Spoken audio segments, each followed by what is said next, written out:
cómo dejar de temerle al sufrimiento, cómo empezar a aprender de todas las lecciones de las diferentes situaciones que se repiten en nuestra vida. Sufrir no es fácil, es doloroso y provoca mucha incomodidad.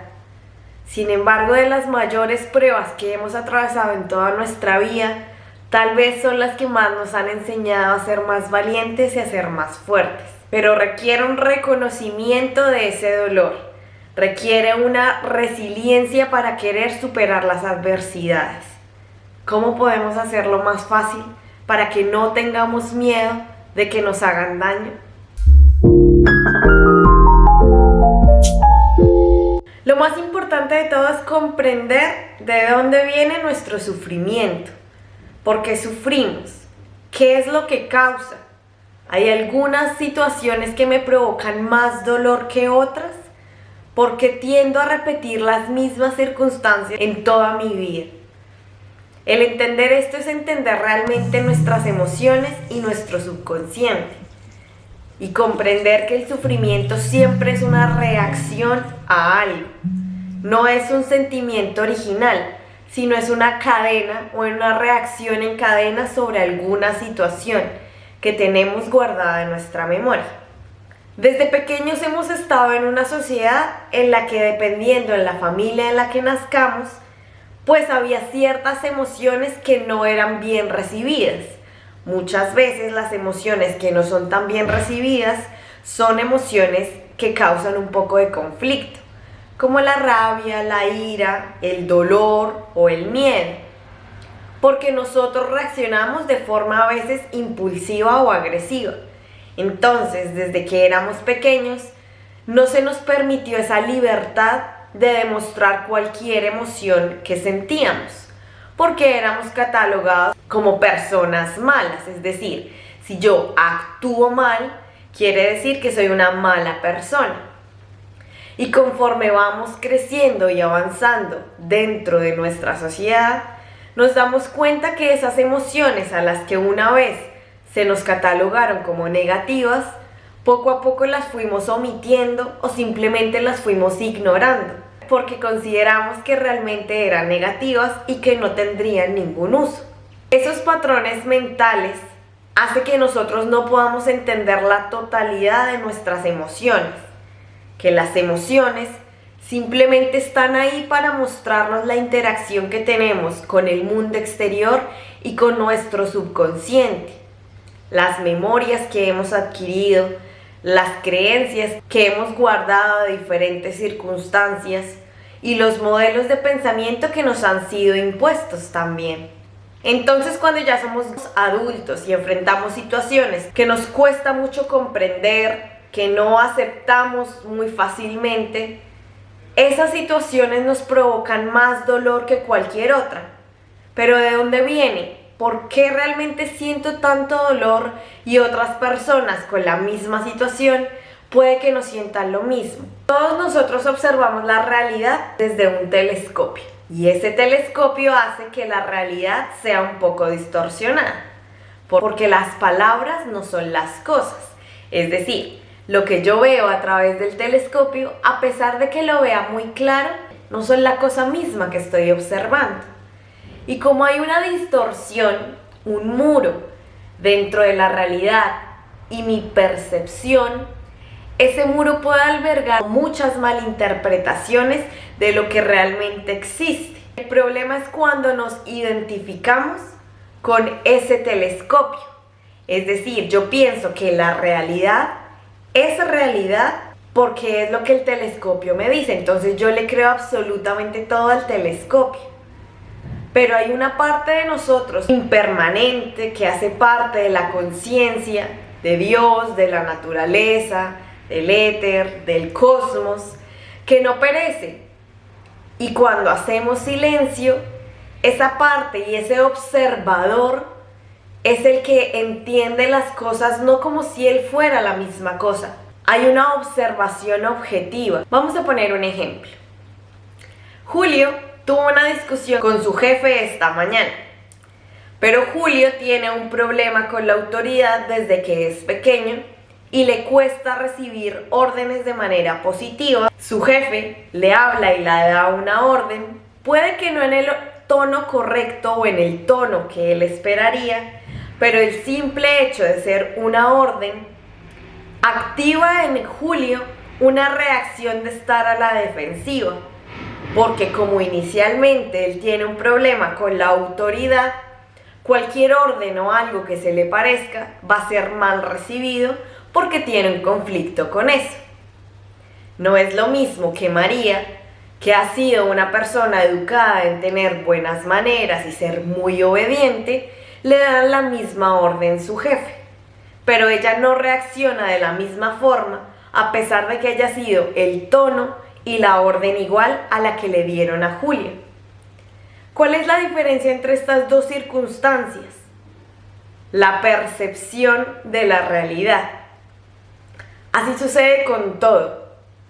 Julio tenía una percepción de su realidad basada en enfrentarse a la autoridad. Y esa percepción suya, ese miedo, ese trauma arraigado en su subconsciente hace que reaccione a ciertas circunstancias que se conectan con su trauma. Y María tendrá otros triggers que se conectarán con otros traumas de ella. Y así somos todos individualmente. Observamos la interacción con el mundo dependiendo de nuestras creencias y de los sentimientos que hemos arraigado durante muchos años. Y es ahí donde radica el dolor. Entender, uno, que todo está cambiando. De que algo que me parecía ayer muy grave, puede que hoy no tanto. Porque el yo que vivió esa experiencia era otra persona. Pero ahora el yo que estoy acá, he evolucionado, he madurado, he tenido otras experiencias que me han guiado a entender que esa realidad del pasado probablemente la exageré o probablemente no era lo que yo había pensado. Y como todo está cambiando constantemente, la realidad es a veces muy difícil de entender. 2. La realidad también cambia dependiendo de quién la observe. No va a ser el mismo conflicto que Julio enfrenta él en cuanto a su jefe, que la versión que su jefe le vaya a contar a su esposa o a su pareja en la noche que llegue a casa. Las percepciones cambian y no significa que ni Julio haya visto la realidad de forma alterada o que su jefe tampoco tenga razón, porque todo hace parte de una complejidad.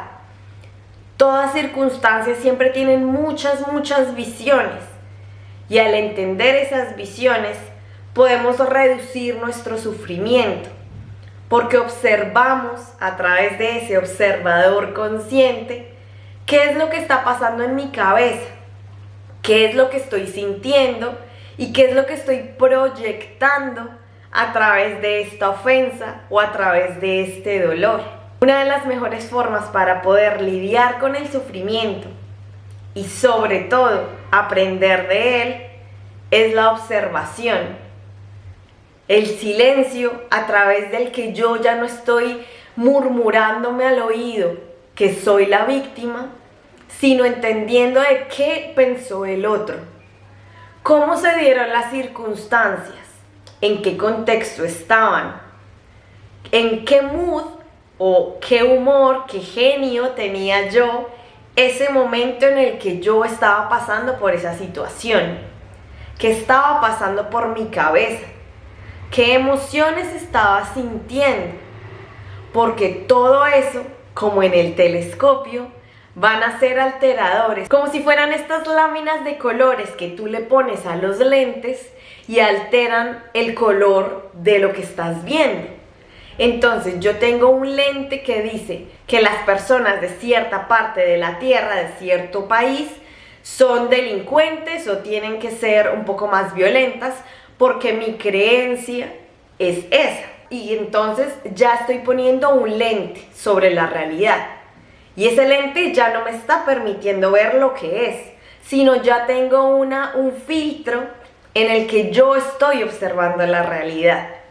Otro lente puede ser, mi familia tiene cierta religión y en nuestra religión las personas con estas características físicas o de personalidad son negativas. Eso es otro filtro. Y nosotros tenemos muchos filtros a través de nuestro telescopio. Y eso hace que nosotros no podamos observar realmente lo que sucede y la realidad tal cual es.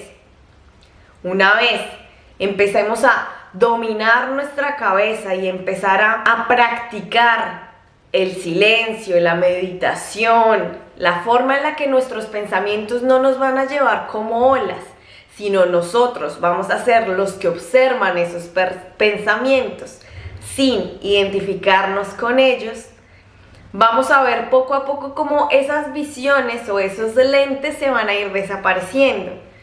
Porque la creencia que yo tenía cuando era pequeño, ahora que la he cuestionado, no tiene mucho sentido. Y como ya me lo quité, ya tengo un filtro menos que me va a permitir observar la realidad tal cual es. Y así con todas las creencias. Las creencias son memorias enmarañadas, que puede que nos hayan servido en un momento, pero en el presente ya no tienen uso. Porque de nuevo, todo está cambiando. Y al nosotros identificarnos con la memoria, con el nombre, con la profesión, con mi pasado, con mi familia, con mi país, lo único que estamos haciendo es evitándonos la oportunidad de observar al otro. No con mis proyecciones, no con mis miedos, sino como es. Puede que me agrade o que me desagrade. Eso también dependerá de mi perspectiva sobre la vida, sobre los demás o sobre cómo yo quiero que se estructuren ciertas cosas en mi vida. Pero el ir cuestionando nuestras propias creencias, cuestionando al otro, cómo se sintió el otro, sintiendo que si en esa posición yo cómo hubiera actuado, tal vez el sufrimiento se reduce un poco más, porque me doy cuenta que no todo gira alrededor de mí, de que el daño que se me provocó tal vez fue porque yo estaba en una predisposición a algo y lo tomé de mala forma, me lo tomé personal o me hizo más daño del que debería porque tenía una creencia arraigada que no me permitía ver la realidad. El sufrimiento es una forma maravillosa para realmente despertar y para nosotros conectarnos con ese yo verdadero, no con el nombre, no con las creencias, no con la personalidad, sino con esa transformación de la conciencia divina que se materializa a través de este cuerpo, de que nosotros también somos Dios en una forma distinta, porque si hay algo que se sigue repitiendo una y otra vez, tal vez son lecciones que no hemos querido ver, partes de nosotros muy enterrados en nuestro subconsciente que no hemos querido aceptar y entender que el mundo no gira alrededor de mí, pero que el sufrimiento tampoco es negativo, porque puedo observarme y entender de que como soy luz, también soy sombra. Gracias por estar acá, que tengan un día maravilloso. Bye.